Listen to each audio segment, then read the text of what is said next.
Hello bachcho, good morning to each and every one of you. And today I will teach you some spoken sentences which is related to acceptances. Acceptance that means सहमति. अगर आप किसी से सहमत हो तो ठीक है, ना सहमत हो तो भी ठीक है, लेकिन उस प्रकार की जो वर्ड होते हैं, उस प्रकार की जो सेंटेंस होते हैं हिंदी के वाक्य, उसको इंग्लिश में कैसे बोलेंगे? चलिए आइए उसी वाक्य को हम आज आपको बताएंगे।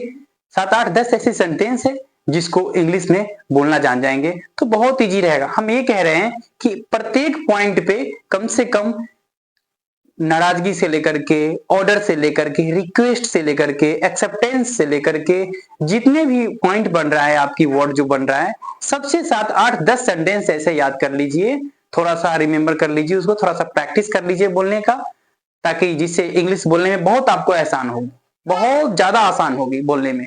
और पता है बहुत मदद भी करेगी आपको इंग्लिश बोलने में। पता है एक बात सुनकर आपको बहुत अच्छा लगेगा कि अगले रविवार को मैं ग्रामर का कुछ क्लास लेने जा रहा हूं, पता है, और इतना मजा आएगा ग्रामर की क्लास में, बहुत मजा आने वाला है। चलिए अभी के लिए पढ़ते हैं इस सेंटेंस को, एक्सेप्टेंस दैट मींस सहमति। ऑलराइट, चलिए इस सेंटेंस को देखते हैं, इस वाक्य को। I accept your proposal. क्या है? I accept your proposal that means मुझे आपका प्रस्ताव स्वीकार है। किसी से यदि सहमति लेनी हो या फिर किसी को सहमति देनी हो, उस प्रकार उस वक्त उस हिंदी वाक्य को जब हम बोलते हैं मुझे आपका प्रस्ताव स्वीकार है, मतलब मुझे आपका बात एक्सेप्ट है, स्वीकार है, मैं आपकी बात को मानता हूं, तो आई एक्सेप्ट योर प्रपोजल। क्या बोलते हैं? I accept your proposal. मेरे साथ बोलिए, I accept your proposal. I accept your proposal. Next क्या है? I fully agree with you. देखिए कितने प्यारा सा वर्ड है, कितने प्यारा सेंटेंस है कि मैं आपसे पूरी तरह सहमत हूं। अगर आप किसी से पूरी तरह सहमत होते हैं, एग्री होते हैं, राजी हो जाते हैं, जिसको बोलते हैं देहाती शब्द में राजी बा कि ना बा, तो I fully agree with you कहने का मतलब है कि मैं आपसे पूरी तरह सहमत हूं, मैं आपसे पूरी तरह सहमत हूं। आई, बोलिए मेरे साथ, I fully agree with you. I fully agree with you.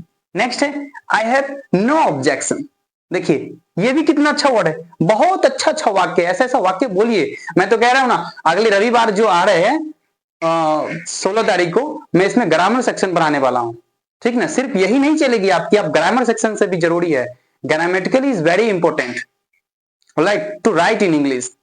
English लिखने के लिए, समझने के लिए ग्रामर जरूरी है, बट बोलने के लिए ग्रामर जरूरी नहीं है। You have to speak. बोलने के लिए सिर्फ और सिर्फ आपको बोलनी पड़ेगी। आइए, आई हैव नो ऑब्जेक्शन का मतलब क्या होता है? आई हैव नो ऑब्जेक्शन का मतलब होता है मुझे कोई एतराज नहीं है। अगर कोई बात कोई बोले और कोई फर्क ना पड़े तो क्या बोलते हैं? हाँ चलो कोई बात नहीं, मुझे इससे कोई एतराज नहीं है, तुम कर सकते हो। ऐसे क्या बोलेंगे? I have no objection. Hello brother, I have no objection. I have no objection क्या बोलेंगे? मेरे साथ बोलिए, नोट भी कीजिए नोटबुक में और मेरे साथ भी बोलिए, I have no objection. Comment में भी कीजिएगा तो बहुत ज्यादा। मैंने तो बताया था कि इस तरह के सेंटेंस जो है आप अगर कमेंट में करते हैं तो आपके सबकॉन्शियस माइंड में ये बातें बैठ जाती है और बहुत जल्दी याद रहेगी। और याद ही नहीं, जब आपको जरूरत पड़ेगी ना तो आपको याद आ जाएगी सटाक दिमाग में। क्या पता है, ओ सर ने ऐसा बताया था कि मुझे कोई एतराज नहीं है, उसको इंग्लिश में बोलेंगे आई हैव नो ऑब्जेक्शन। मैं तो बोल सकता हूं, hello dear, I have no objection. Alright, next है there is no harm in it. कहने का मतलब है इसमें कोई हर्ज नहीं है, इस बात में कोई हर्ज नहीं है, कोई गलती नहीं है, कोई बड़ी बात नहीं है, ठीक है, सब कुछ ठीक है। क्या है? इसको क्या बोलेंगे? There is no harm in it. There is no harm in it. बोलिए मेरे साथ, there is no harm in it. इसमें कोई हर्ज नहीं है। There is no harm in it. There is no harm in it. Okay, फिर next sentence देखते हैं अब आपको। नेक्स्ट वर्ड है it is a matter of pleasure to me. कहने का क्या मतलब हुआ? यह मेरे लिए खुशी की बात है। पता है जब कोई बात अच्छा लगता है, किसी के सामने बोलते हैं तो हम क्या कह देते हैं ना, वाह क्या बात है, ये तो मेरे लिए खुशी की बात है। भाई अब तक बता नहीं रहते क्यों? ये तो खुशी की बात है, बता देनी चाहिए, आपने तो लेट कर दी। यह मेरे लिए खुशी की बात है। तो इस वाक्य को इंग्लिश में कैसे कन्वर्ट करेंगे? मेरे साथ बोलिए, it is a matter of pleasure to me. It is a matter of pleasure to me. It is a matter of pleasure to me, it is a matter of pleasure to me, it is a matter of pleasure to me. Okay, next है, यह मेरे लिए खुशी की बात है। Next है, I shall always follow your advice. क्या है? I shall always follow your advice. Speak with me, मेरे साथ बोलिए प्लीज, लिखिए भी और नोट भी कीजिए और मेरे साथ भी बोलिए। मैंने बताया क्या आपको, मेरे साथ भी बोलिए। I shall always follow your advice, मेरे साथ बोलिए। I shall always your advice, मैं सदैव आपकी सलाह पर चलूंगा। बोलिए मेरे साथ, मैं सदैव आपकी सलाह पर चलूंगा। आई शैल ऑलवेज बोलते रहिए, I shall always follow your advice, I shall always follow your advice. Next है, इट विल बी सो।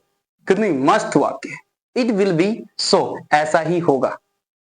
पता है किसी को बोलना पड़ता है, नहीं ऐसा नहीं है, नहीं ऐसा ही होगा। It will be so, it will be so. चलिए नेक्स्ट है, इससे रिलेटेड इतना ही था। कम से कम 7, 8, 10 ऐसे सेंटेंस था, जिसमें 7 था, इसमें किसी में 7, किसी में 8, किसी में 10 है, तो 10 से नीचे ही है इस तरह के टॉपिक में सेंटेंसेस। मैंने बताया था सारे टॉपिक से रिलेटेड 7, 8, 10 ऐसे सेंटेंस है जिसको आप याद कर लीजिएगा। बहुत अच्छा रहेगा, आप जितने याद कीजिएगा उतना अच्छा रहेगा। और कमेंट करना ना भूलिएगा, कमेंट करने से आपको ही इसमें बेनिफिट है, क्योंकि आप कमेंट करेंगे तो आपको जब यूज करना आएगा ना तो ऑटोमेटिक आपको ये वाक्य याद रहेगी। मैं गारंटी के साथ ये बात आपको कह रहा हूं। आप कितने अच्छे ऐसे बच्चे जो कमेंट भी किया है, मैं ऑफलाइन क्लासेस में सुन भी लेता हूं इस बात को। और नेक्स्ट के बारे में बता रहा हूं आपको, मैंने बताया था कि अगले संडे को, आने वाली संडे यानी कि 16 तारीख को मैं आपको या तो लाइव क्लासेस लेंगे, नहीं तो हो सके 1 घंटा का वीडियो बनेगा, जिसमें आपको 3-4 टॉपिक्स आपका ग्रामर सेक्शन से रहेगा, उसको कंप्लीट करा देंगे। ऑलराइट, मिलते हैं नेक्स्ट डे। जय हिंद।